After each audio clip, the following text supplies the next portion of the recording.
నీకు నీ ఎల్లో మీడియాకంతా ఏదో ఒక అభూత కల్పన, ఏదో ఒక అసత్య ప్రచారం చేయడం అలవాటైపోయింది. ఈరోజు పేపర్లో చూస్తే ఆంధ్రజ్యోతి పేపర్లో వివేకానంద రెడ్డి హత్య కేసు. ఏందయ్యా వివేకానంద రెడ్డి హత్య కేసు? రాధాకృష్ణ గారు నాకు చెప్పు. నీకు ఒక సబ్జెక్ట్ కావాలా? నీకు ఒక సబ్జెక్ట్ కోసం 24 గంటలు జగన్మోహన్ రెడ్డి గారి కుటుంబాన్ని అప్రతిష్ట పాలు చేయాలని చెప్పి నీకు ఒక ఆర్టికల్ కావాలని చెప్పి నువ్వు రోజు దీన్ని కూర్చొని మాట్లాడుతూ ఉంటావా? ఆమె సునీత గారు అడిగినట్లు సిబిఐ ఎంక్వైరీ జరిగిందా లేదా? మీరు కోరిందేనా? వేరే వాళ్ళు ఎవరన్నా కోరారా? ఆ రోజు అపోజిషన్ పార్టీలు కానీ లేకుండా ఉంటే వైఎస్ వివేకానంద రెడ్డి కుమార్తె సునీత గారు కోరింది కాదా సిబిఐ ఎంక్వైరీ కావాలని చెప్పి? మరి సిబిఐ ఎంక్వైరీ చేసి సిబిఐ వాళ్ళు కూర్చొని ఛార్జ్షీట్ ఇచ్చిన తర్వాత కేసు నడుపుకోవాల్సింది పోయి రకరకాలుగా వితరణం కూర్చొని పునర్విచారణ జరగాల అంటే మీకు ఒక సబ్జెక్ట్ ఎప్పుడూ ఒకటి లైవ్లో ఉండాలి. మీరు బలంగా మీరు చెప్పేటువంటి అబద్ధాలను చేసేదానికి, మీరు వార్తలు కల్పించేదానికి మీకు ఒక అజెండా కావాలి. మీకు ఒక వ్యక్తి దొరికినారు. ఒక జగన్మోహన్ రెడ్డి గారి కుటుంబంలో నుంచి ఆమె సునీతమ్మ ఒకటి, మా షర్మిలమ్మ ఒకటి, ఇద్దరు దొరికినారు. వాళ్ళని పెట్టుకొని వాళ్ళ ద్వారా కూర్చొని విషప్రచారం రోజు కూర్చొని చేస్తున్నారే. ఈరోజు సిబిఐ మీరు కోరినటువంటి సిబిఐ ఎంక్వైరీ పూర్తి చేస్తామని చెప్పి ఛార్జ్షీట్ దాఖలు చేస్తారు. ఇంకా కూర్చొని కేసు నడుపుకోవాల్సింది పోయి నువ్వు కూర్చొని మళ్ళీ రకరకాలుగా కూర్చొని పునర్విచారణ కావాలా, ఇంకోటి కావాలంటే సుప్రీంకోర్టు మీకు మొటికాయలు వేసింది. ఎన్ని రోజులను మీరే డిలే చేస్తారు? ఇట్లా పోతూ ఉంటే ఎన్ని సంవత్సరాలు పడుతుంది? మీ కేసు ఏమైనా ఉంటే మీ కేసు వాదించుకోండి.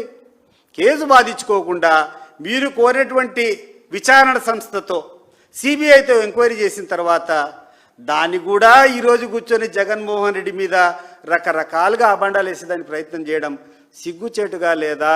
ఈరోజు చంద్రబాబు నాయుడు గారి ఆధ్వర్యంలో నడుస్తున్నటువంటి ఈ రాధాకృష్ణ గారిని నేను అడుగుతున్నా.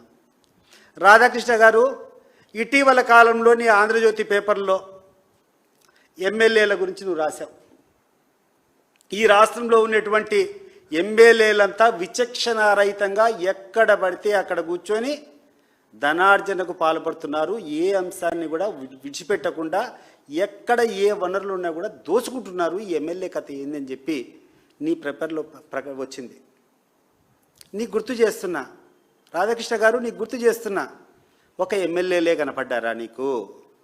మీ యొక్క ముఖ్యమంత్రులు కనపడలేదా? మీ యొక్క ఉప ముఖ్యమంత్రి ఏం చేస్తున్నాడని నీకు కనపడడం లేదా? నీ యొక్క లీడర్ల యొక్క పార్టీ కార్యాలయంలో ఒక అంతస్తు దానికి కేటాయించినారే. ఈ యొక్క అవినీతి కలెక్షన్ కోసము ఒక వింగే పెట్టుకొని ఒక ఫ్లోర్ దానికి దారాదత్తం చేసుకొని బ్రోకర్లు వాళ్ళకు ఉండేటువంటి డబ్బులు రాబట్టేదానికి బ్రోకర్లకే ఒక ఫ్లోర్ కేటాయించి మీరు కూర్చొని డబ్బులు వసూలు చేసుకొని ఈరోజు ఎమ్మెల్యేల మీద నిందలు మోపుతున్నావు.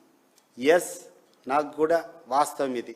ఎక్కడ పడితే అక్కడ ఎమ్మెల్యేలు స్థానికంగా ఉండేటువంటి వాళ్ళు ప్రతి సామాన్య ప్రజలను కూడా పీడించుకొని డబ్బులు వసూలు చేసుకుంటారు. ఇది వాస్తవం. కానీ వాళ్ళకి ఆ ధైర్యం ఎక్కడి నుంచి వచ్చింది? వాళ్ళకి వచ్చినటువంటి ఆ ధైర్యము మీరు ఇచ్చినటువంటి ధైర్యం కాదా అని చెప్పి నేను అడుగుతున్నాను. ఆవు చేలో మేస్తే దూడేమైనా గట్టున మేస్తుందా?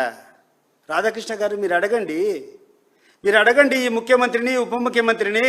ఈ రకంగా ఈ ఎమ్మెల్యేలందరూ దిగజారి ఈరోజు సామాన్య ప్రజలను పీడిస్తున్నారు. ఎక్కడ చూస్తే అవినీతి జరుగుతూ ఉందంటే దీనికి కారణం మీ పెద్దలు చేసేటువంటి లూటీ కాదా? ఈ సందర్భంగా నేను అడుగుతున్నా.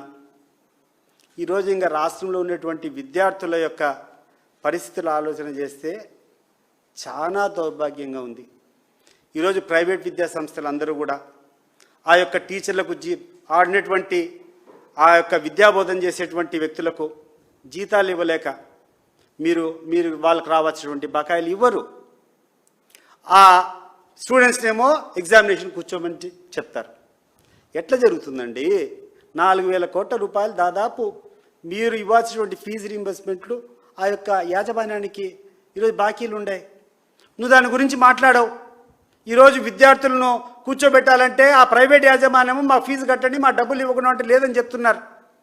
ఈ యొక్క ఫీజులు రాకపోవడం వల్ల ఈ యొక్క విద్యాసంస్థలంతా వాళ్ళ దగ్గర పనిచేసినటువంటి వాళ్ళ యొక్క టీచర్లు కానీ వాళ్ళ లెక్చర్లు కానీ జీతాలు ఇచ్చే పరిస్థితి లేదు. దాన్ని నువ్వు ఆదుకోవాల్సినటువంటి బాధ్యత పెట్టుకొని నువ్వు ఇచ్చినటువంటి స్కీమ్ ద్వారా చేరేటువంటి వాళ్ళకు ఆపాదించుకుంటా ఈరోజు విద్యార్థులందరినీ కూడా ఒక అభద్రతకు నెట్టేటువంటి ప్రభుత్వం ఇది కాదా అని చెప్పి నేను అడుగుతున్నాను. ఇంత దౌర్భాగ్యంగా ఈ ప్రభుత్వం ఉంటే, ఇంత నిర్లక్ష్యంగా ప్రజల సమస్యల పట్ల మీరు వ్యవహరిస్తూ ఉంటే, దీనన్నిటి పక్కన పెట్టుకొని నీ ఉప ముఖ్యమంత్రి ఏమో కూర్చొని సినిమాలు చేసుకుంటాడు.